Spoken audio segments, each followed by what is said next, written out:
welcome to all our viewers in Nigeria and around the world to News Cycle on Global Television, coming to you live from the nation's capital, Abuja. I am Uyi Agmofwegbe. A quick reminder that Global Television is on DSTV, channel 365, and free-to-air on Nigecomsat. President Bola Tinubu has reiterated his administration's commitment to the ongoing reforms stated by his administration, reassuring they will benefit the whole of Africa. The president, who lauded Nigeria's relationship with French President Emmanuel Macron, stated that there is no looking back on the reforms embarked upon by his government. Speaking at the state dinner organized by the French government for him at Palais de l'Élysée in Paris, Tinubu encouraged Nigerian and French citizens to uphold the cordial relationship shared by their countries. The president also said Africa has no choice but to build a continent that connects, resonates for its people, and cares about the people and development. Nigeria's Ngozi Okonjo-Iweala has been reappointed as the Director General of the World Trade Organization, WTO. This is her second term in office, which will end on August 31, 2025. She was first elected as the WTO DG on February 15, 2021, making her the first woman and the first African to head the organization. The WTO, in a statement, said the organization's 166 members agreed to give incumbent Ngozi Okonjo-Iweala a second term as Director General, as she is the only candidate in the race. The Nigerian Army has confirmed that investigative journalist Fisayo Soyombo was arrested at an illegal oil bunkering site. The Army, in a response to public outcry over Soyombo's detention, in a statement by the Acting Deputy Director of 6th Division Army Public Relations, Lieutenant Colonel Danjuma, explained that the operation leading to Soyombo's detention followed intelligence regarding a notorious gang of oil thieves involved in pipeline sabotage and illegal oil connections in the region. Danjuma says the suspects arrested at the site, including Soyombo, are currently undergoing preliminary investigations to determine their level of involvement. The Foundation for Investigative Journalism, FIJ, revealed on X that Soyombo had been held in army custody for the past 3 days. The Appeal Court's Lagos Division has nullified the conviction of Dr. Olufemi Olaleye, the medical director of Optimal Cancer Care Foundation, who had been convicted and sentenced to life imprisonment for raping his wife's niece. The court held that the prosecution's case was bereft of any credible evidence that she was a child. Hence, it discharged and acquitted Olaleye after finding the judgment of the trial court to be faulty. Delivering the judgment, the lead judge of the three-panel Justice Olukayode Bada, stated that the trial court had erred in convicting Olaleye based on the tainted and unreliable evidence of his estranged wife, stressing that there were material contradictions in the evidence presented by the prosecution, which should not have been relied upon by the lower court. Justice Rahman Oshodi of the Lagos State Sexual Offences and Domestic Violence Court had convicted and sentenced Olaleye to life imprisonment for raping his wife's niece. The arraignment of the former governor of Kogi State, Yahaya Bello, at the Federal High Court in Abuja has been stalled due to the absence of his lawyers in court. At the day's proceedings, counsel to the Economic and Financial Crimes Commission, EFCC, Kemi Fihero, had moved an application for the 19-count charge of money laundering to the tune of 80.2 billion naira to be read to the defendant and his plea taken. Bello, who addressed the court himself, told Justice Emeka Nwite that he was notified of the arraignment in the late hours of 28th November. As such, he could not inform his lawyers. In a short ruling, Justice Nwite adjourned the case to 13th December for a hearing on abridgment of time and possible arraignment, ordering that Bello be remanded in the custody of the Economic and Financial Crimes Commission. The Federal Ministry of Transport has officially handed over the completed Port Harcourt-Aba section of the Eastern Narrow Gauge Railway project to the Nigerian Railway Corporation. The contractor, China Civil Engineering Construction Corporation Limited, handed over the project to the Federal Ministry of Transport at an event in Port Harcourt, Rivers State capital. Project Supervisor, Federal Ministry of Transport, Engineer Ayo Dada, who received the completed assets on behalf of the federal government and officially handed over to the Railway Corporation, said the assets include the dismantled tracks, rehabilitation and reconstruction of subgraded 62.800 kilometers, the rehabilitation and reconstruction of the 27 sets of the turnouts at the Port Harcourt Station, Elenewo Station, Obuzo Station, Odumogo and Aba Station, among others. In a key milestone in Nigeria's shift towards cleaner and more affordable public transportation, the federal government has launched 15 compressed natural gas-powered buses in Abuja.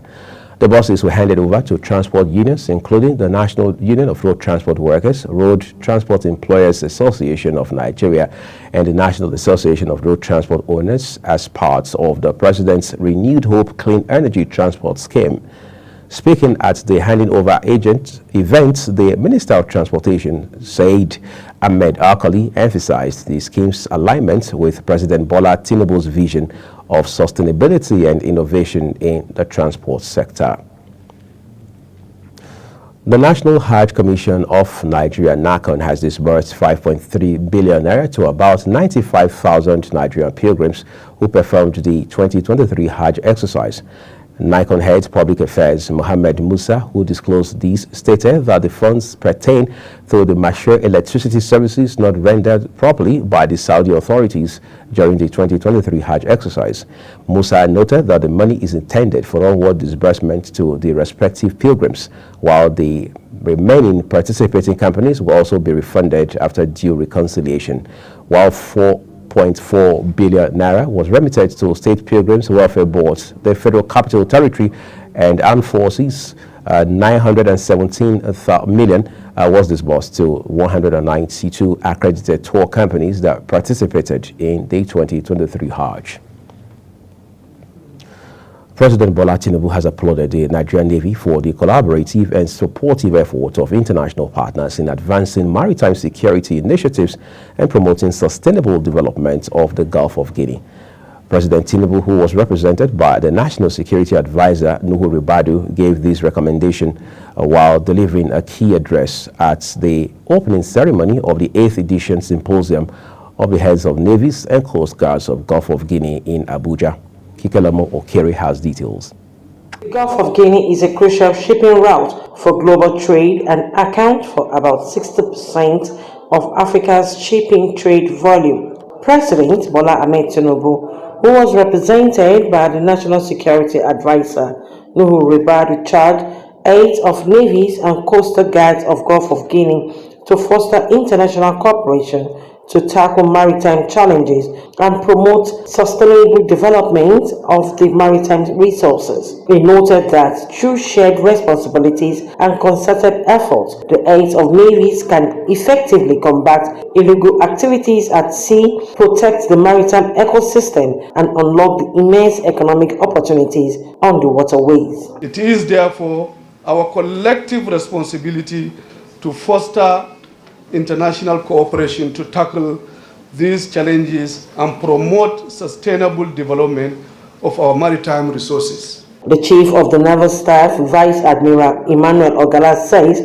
the symposium underscores the importance of cooperation and the need to strengthen and expand existing regional and international security initiatives. He noted that the symposium is aimed to foster cooperation to the development of Africa's oceans, particularly the Gulf of Guinea nation's economy within the secure maritime environment. There are still some myriads of challenges such as sea robbery, proliferation of small arms and light weapons, illegal, unreported and unregulated fishing, human trafficking, just to mention a few. Most of these crimes are transnational in nature and requires collective approach involving all navies and coast guards. France Naval Chief Admiral Nicolas Vajo says the symposium is aimed to discuss strategic maritime security issues in the Gulf of Guinea to strengthen the maritime security. Regional cooperation is progressing positively. These various actions prove the relevance of the Yaoundé architecture of this integrated model. It's a goal to pursue our joint action and continue to develop our partnership. Based on the actual success, we will be there will be room for including able and willing partners who will contribute to the operations under Yaoundé architecture. The 8th edition symposium of the Heads of Navies and Coastal Guards of Gulf of Guinea is tagged Maritime Security and Sustainable Development in the Gulf of Guinea reflects the essence of the United Nations 2030 Agenda for Sustainable Development. Kike Lomo Okere, Global Television News. Oh, thank you, Kikalomo. The Senate Committee on Army, led by its chairman, Senator Abdulaziz Musa Yar'Adua, has begun the screening of the Chief of Army Staff. We'll turn to other stories for you after the short break. Just to remind you quickly that you're watching the live broadcast of News Cycle on Global Television, coming to you from Nigeria's capital, Abuja. When News Cycle returns shortly, Nigeria, France signed €300 million agreements on critical infrastructure. Details of these, as well as foreign and sports stories, coming right after this break. Please stay with us.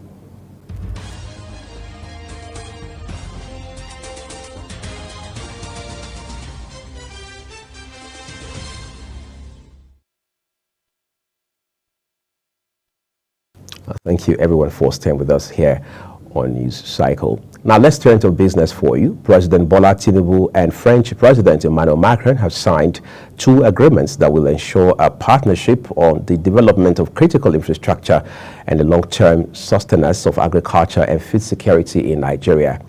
The agreement expected to be implemented in the 6 geopolitical zones of the country is in the area of healthcare, transportation, agricultural value chain, renewable energy, and involves over €300 million.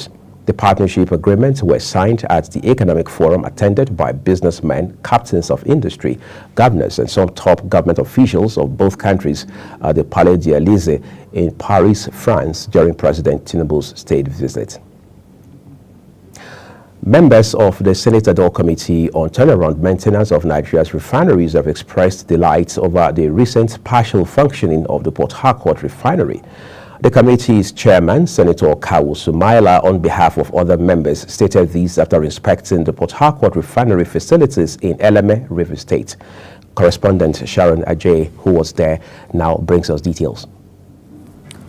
The members of the Senate Ad Hoc Committee, led by Senator Kawu Sumaila, comprises of Senator Yahya Abdullahi, Senator Nkpigi Barinaga, Senator Karimi Steve, Senator Khalid Mustafa, Senator Abdul Ningi, Senator Shehu Umar, Senator Nwoyi Tony, Senator Allswell Encho, Senator Aliu Wadada, and Senator Diket Plang. Senator Sumaila commended the progress made in the refinery's rehabilitation, expressing optimism that the ongoing effort will ensure sustainability in refining petroleum products. He said the committee would ensure that the partial production and lift of fuel from the refinery does not suffer any setback. Are you loading petrol from Port Harcourt refinery 3 days to today? That is exactly what we are doing. We are loading petrol from Port Harcourt refinery. Yes. We are here to bridge the gap. We are representative of the people. Therefore, we are here to take the message of NNPC to our constituencies, 109 constituency. The managing director of the Port Harcourt Refining Company Limited, Engineer Ibrahim Onoja, highlighted that while production has resumed, achieving full capacity will be a gradual process, particularly with the blending of elements required for the premium motor spirit. 33,000, some are 45, some are... So in a day, how many So we can take up to 20 trucks. It takes about 80 to 50, 20 minutes to load the truck. Another question. How many products are you loading? Presently now, we can load PMS, we can load AGO, we can load DP. But for now, we are loading PMS right now. But what we are doing? Earlier, the managing director of the Port Harcourt Refining Company Limited, Engineer Ibrahim Onoja, conducted members of the committee round the first plant built in 1965 and its control room where the rehabilitation work has been completed with partial production of the petroleum products. However, rehabilitation work is still on at other plants domiciled in the same premises.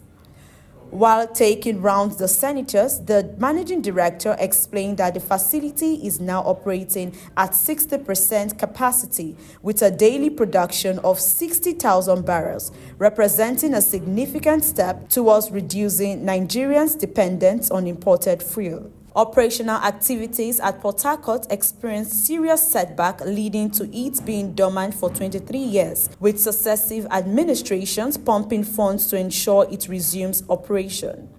This milestone achieved now is expected not only to enhance local fuel production, but also create employment opportunities and drive economic development in the region. Sharon Ajay reporting for Global TV News. Sharon Ajay reporting for Global TV right there from Port Harcourt, Rivers State. Thank you, Sharon. Now let's turn to another story for you. The Nigerian Midstream and Downstream Petroleum Regulatory Authority has stated its commitment to resolving contentions regarding the implementation of wholesale supply operations of natural gas and petroleum liquids regulations in the country. It also mentioned that concerns related to 0.5% levy imposed by the Midstream Downstream Gas Infrastructure Fund will be re-evaluated to address the challenges in complying with the Petroleum Industry Act, PIA.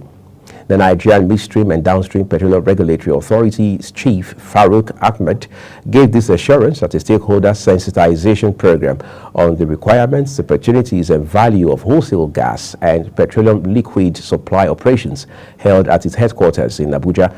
Ahmed said the event was organized to discuss the challenges and receive feedback from gas producers and suppliers on the effectiveness of the Petroleum Industry Act in relation to gas and petroleum liquid production.